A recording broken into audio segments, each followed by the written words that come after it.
नमस्कार बच्चों, स्वागत है बच्चों आप सभी का कक्षा 8वीं के बच्चों का। तो आज आप लोगों का संस्कृत का पेपर हुआ है, तो आप सभी मुझे कमेंट कर अवश्य बताएं कि संस्कृत का पेपर आप कितने नंबर का कर आए हैं। जैसे कि 60 में से आप 50 नंबर का करके आए हैं या 55 नंबर का करके आए हैं। मैंने अपने चैनल पर पूरी अपलोड की थी। जो आपका संस्कृत का पेपर हुआ है उसी को आप एक बार क्रॉस चेक मतलब मिला भी लीजिए। जो आप कर आए हैं वो सही आप लगा कर आए हैं टिक कि नहीं लगा कर आए हैं। मैंने कल भी अपलोड की थी वीडियो, वह भी एकदम करेक्ट क्वेश्चन थे, उसमें भी बताए थे। और जो मैंने सुबह अपलोड की थी उसमें भी वही सेम मैंने आपको हार्ड कॉपी में पूरा एग्जाम पेपर लेके मतलब अपने हाथ में वीडियो बनाई थी, तो आपने वह वीडियो भी देखी होगी। और मैंने जो कल आंसर्स की पीडीएफ बनाई थी वह भी देखी होगी। अगर बच्चों आप लोगों को पीडीएफ चाहिए है तो आप मेरे टेलीग्राम और व्हाट्सएप चैनल से आप जुड़ सकते हैं, तो वहाँ से आपको इनकी पीडीएफ, इन जो प्रश्न पत्र हैं इनकी पीडीएफ प्राप्त हो जाएगी। ठीक है बच्चों। उसके बाद देखिए हमारा अब जो कल 21 तारीख को, कल क्या है बच्चों 21 तारीख है, तो 21 तारीख को हमारा जो सामाजिक विज्ञान का पेपर होने जा रहा है, तो वह हम देखते हैं इस वाली वीडियो में। 21 तारीख को मतलब कल आपका जो पेपर होगा तो उसके बारे में चलिए देखते हैं। हमें यहाँ सबसे पहले दिया गया है बच्चों, सबसे पहले हमें यहाँ दिया गया है बहुविकल्पीय प्रश्न। तो इसमें बहुविकल्पीय प्रश्न देखिए किस प्रकार पूछे गए हैं। तो बहुविकल्पीय प्रश्न में हमसे पहला प्रश्न पूछा गया है कि झूम खेती में बीज बोने के तरीके को क्या कहते हैं। जो झूम खेती होती है उसमें बीज बोने के तरीकों को गणना कहते हैं, या फिर छितरना या बिखेरना कहते हैं, या सीड ड्रिल कहते हैं, या बुवाई करना कहते हैं। तो इसका सही आंसर क्या हो जाएगा, छितरना या बिखेरना कहते हैं। ठीक है स्टूडेंट्स, बच्चों आपको जो बी वाला आंसर है यह आपको लगा देना है, छितरना या फिर बिखेरना इसका सही उत्तर हो जाएगा। ठीक है। उसके बाद देखिए अगला क्वेश्चन हमें दिया गया है यहाँ पर कि प्रश्न नंबर दूसरा दिया गया है उद्यान कृषि का अर्थ है। जो उद्यान और कृषि होता है इसका क्या अर्थ है, गेहूँ, या फिर इसका दूसरा वाला हमें दिया गया ऑप्शन आदिम कृषि, या फिर इसमें जो हमें अगला सी वाला ऑप्शन दिया गया है कि फलों और सब्जियों को उगाना, और चौथा ऑप्शन दिया गया है सोयाबीन उगाना। तो इसका जो सही आंसर हो जाएगा बच्चों वह हो जाएगा फलों और सब्जियों को उगाना। ठीक है। उसके बाद देखिए हमें जो अगला प्रश्न पूछा गया है प्रश्न नंबर तीसरा, तो देखिए यहाँ हमें जो अगला प्रश्न दिया गया है कि चावल का प्रमुख उत्पादक देश कौन सा है। तो आपको इस वाले तीसरे वाले में बताना है कि चावल का प्रमुख उत्पादक वाला देश कौन सा है, भारत या फिर चीन, या जो तीसरा आंसर है कोलंबिया, या फिर आपका अमेरिका। तो बच्चों इसका सही आंसर क्या हो जाएगा, चीन इसका करेक्ट आंसर हो जाएगा। सही वाला आंसर क्या हो जाएगा बच्चों, चीन हमारा इसका सही आंसर हो जाएगा।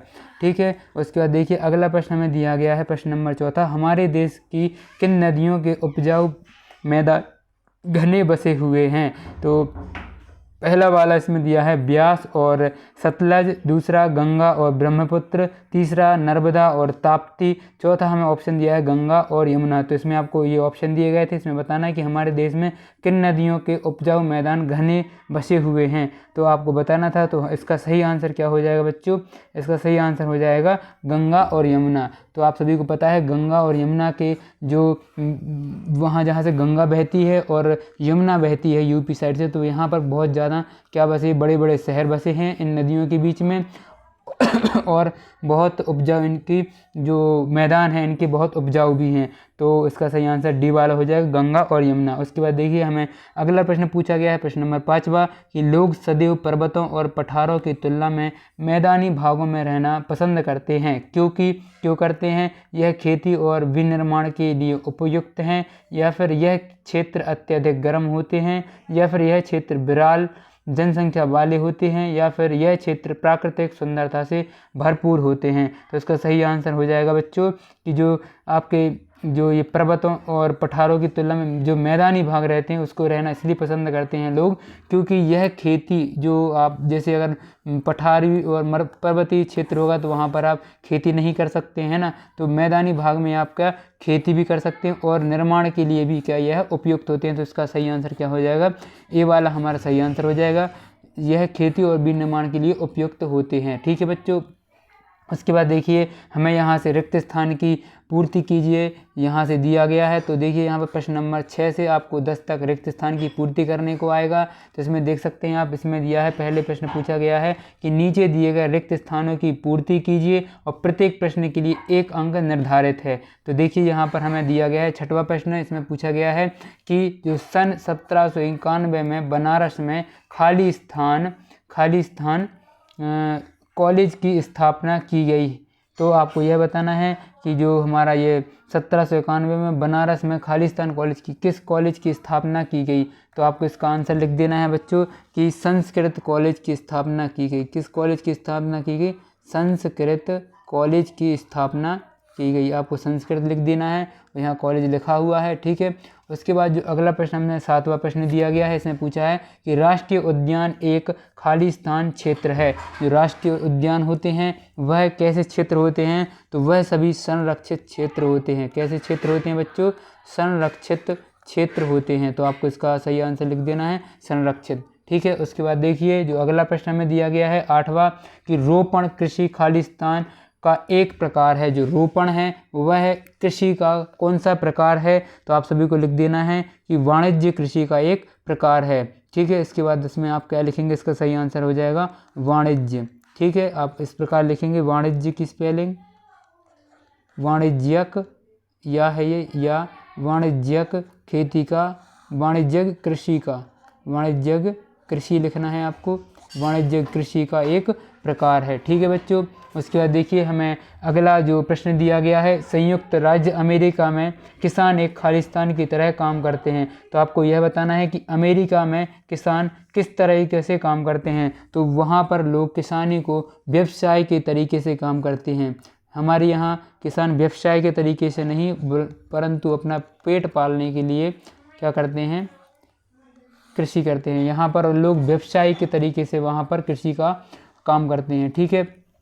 उसके बाद देखिए जो हमें अगला प्रश्न पूछा गया है 10वां कि धातुओं को उसके अयस्कों द्वारा गलनांक बिंदु से अधिक तपाकर निष्कर्षित किया जाता है। इस प्रक्रिया को खालिस्तान कहते हैं। तो आपको इसको क्या बताना है? इसमें क्या आएगा कि धातु जो रहते हैं उनके जो अयस्क रहते हैं उनके गलनांक बिंदु से अधिक तपाकर निष्कर्षित किया जाता है। तो इसको आपको यह बताना है कि कोई भी एक धातु है, अगर आप उसको जो उसका गलनांक मतलब जो उसका पिघलने वाला या फिर उसकी जो हीटिंग पॉइंट रहता है, तो हीटिंग पॉइंट जब उसका पूरा हाई हो जाता है तो उसके बाद उस जो उसमें गलनांक बिंदु को जो पार कर लेता है अयस्क, तो उसको क्या कहते हैं? तो उसको कहते हैं प्रगलन। देखिए बच्चों इस प्रकार आप लिखेंगे प्रा, फिर उसके बाद लिखेंगे आप गा और ये ला और ना, प्रगलन आपका इसका सही उत्तर हो जाएगा, ठीक है बच्चों। उसके बाद देखिए यहाँ से हमारे लिए अति लघु उत्तरीय प्रश्न स्टार्ट हो जाते हैं जो कि हमें 11 से 16 तक पूछे जाएंगे, ठीक है बच्चों। उसके बाद यहाँ निर्देश दिया है, नीचे दिए गए प्रश्नों के उत्तर एक शब्द वाक्य में लिखिए। प्रत्येक प्रश्न के लिए 2 अंक निर्धारित हैं। तो आप सभी को 2 अंक निर्धारित हैं, तो आपको इसमें लिखना है।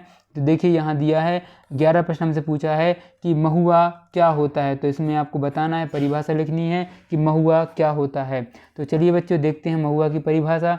बच्चों मैंने यहाँ महुआ की परिभाषा तो देख सकते हैं आप लिखी हुई है, और कुछ मुझे आंसर्स किसी के नहीं मिले हैं, तो मैं एक और वीडियो अपलोड करूँगा बच्चों जिसमें आपको 11 से पूरे 26 तक प्रश्नों के उत्तर बताऊँगा। इस वीडियो में अभी आपको मैं पूरे 1 से मैंने 10 तक जो जिसमें बहुविकल्पीय और रिक्त स्थान बताए हैं, और अभी मैं इस वीडियो में आपको आगे चलिए यहाँ पर मैं जो प्रश्न पूछे गए हैं वो प्रश्न बता देता हूँ। तो अगर आपको इनके आंसर्स मिलते हैं तो आप खुद से अपने एक बार ट्राई कर लीजिएगा, ढूंढकर आप एक बार कोशिश कर लीजिएगा।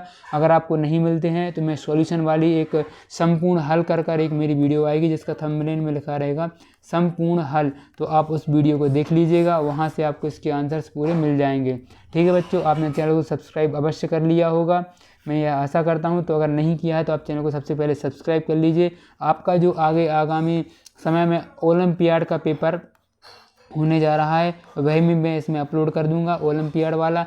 और उसमें क्या है कि अभी आपका जो 24 तारीख को वह पेपर होगा, ओलंपियाड का 24 तारीख को पेपर है, तो उसकी भी आप अच्छे से तैयारी रखिए।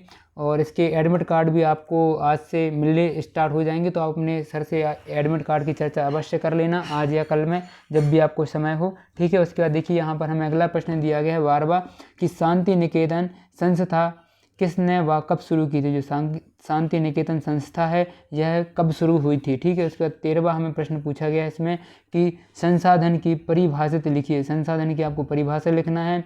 उसके बाद देखिए 14वां प्रश्न पूछा है कि मानव निर्मित 5 संसाधनों के नाम लिखिए। आपको मानव निर्मित संसाधनों के 5 नाम लिखने हैं।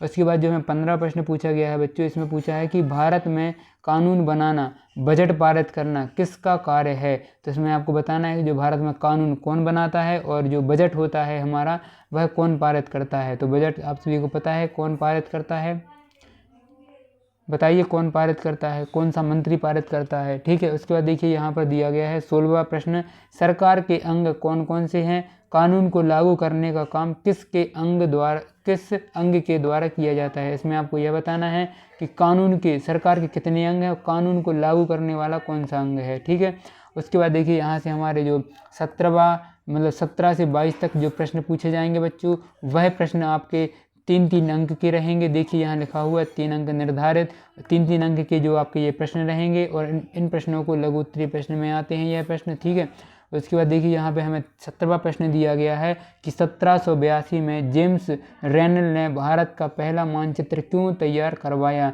तो आपको बताना है जो जेम्स रेनल थे उन्होंने भारत का मानचित्र क्यों तैयार करवाया था। ठीक है, अगला प्रश्न जो कि 18वां प्रश्न हमसे पूछा गया है, देखिए यहाँ पर कि 1757 में प्लासी का युद्ध हुआ था। किसका प्लासी का युद्ध, तो वह किसके बीच हुआ था। इसमें आपको यह बताना है कि जो प्लासी का युद्ध है वह किसके बीच में हुआ था।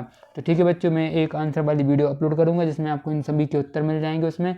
तो देखिए यहाँ पर 19वां प्रश्न हमसे पूछा गया है कि ईस्ट इंडिया कंपनी ने भारत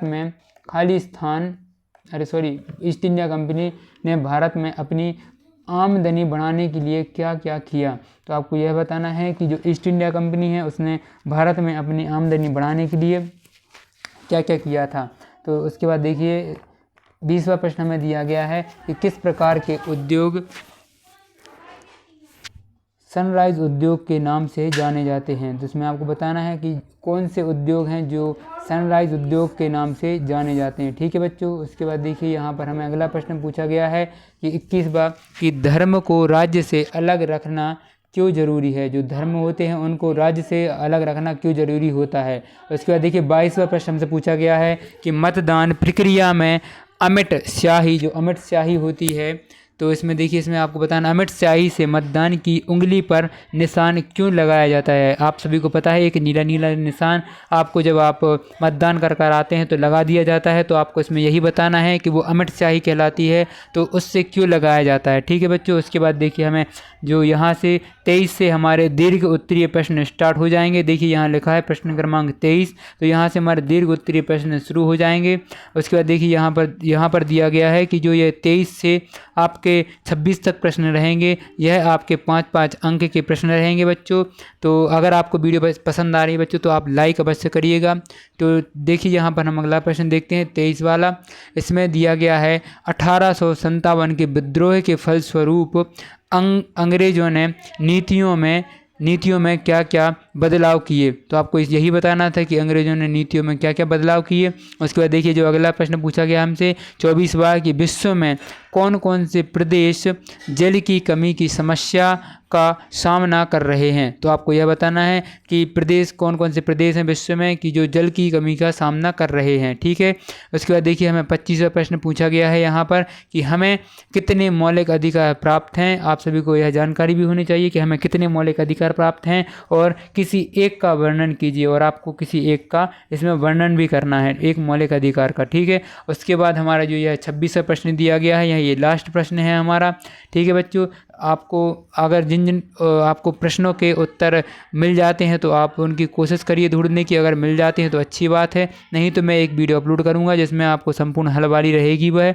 तो वो वीडियो में अभी 4 बजे तक अपलोड हो जाएगी बच्चों, तो उस पर आप चैनल को सब्सक्राइब कर लीजिए। आपके पास 4 बजे वीडियो आपको 100% मिल जाएगी, जिसमें मैं आपको संपूर्ण हल वाली वो वीडियो रहेगी, उसमें आपको पूरे हल प्राप्त हो जाएंगे। ठीक है, यहाँ देखिए जो हमें अब अगला प्रश्न पूछा है कि फौजदारी एवं दीवानी कानून से उदाहरण सहित स्पष्ट कीजिए। ठीक है, इसको आपको अंतर स्पष्ट करना था फौजदारी में और दीवानी कानूनी में। ठीक है बच्चों, उसके बाद देखिए यहाँ पर हमारा चैनल का क्या नाम है, ये एक्सप्लोर टू वर्स स्टडी है बच्चों। इसको आपको सब्सक्राइब करना है और अगर वीडियो अच्छी लगी है तो वीडियो को लाइक अवश्य करिए। चलिए मिलते हैं बच्चों 4 बजे, आपको फिर से मेरे चैनल पर आ जाना है, जिसमें मैं आपको इसके संपूर्ण हल जो है, इसकी जो पूरे उत्तर हैं वह बताऊंगा। ठीक है, जो हमने अभी 11 से 26 तक के अभी हल नहीं देखे हैं, उत्तर नहीं देखे हैं, तो मैं इस वाली वीडियो में अपलोड कर दूंगा। तो चलिए मिलते हैं बच्चों 4 बजे। थैंक यू, धन्यवाद।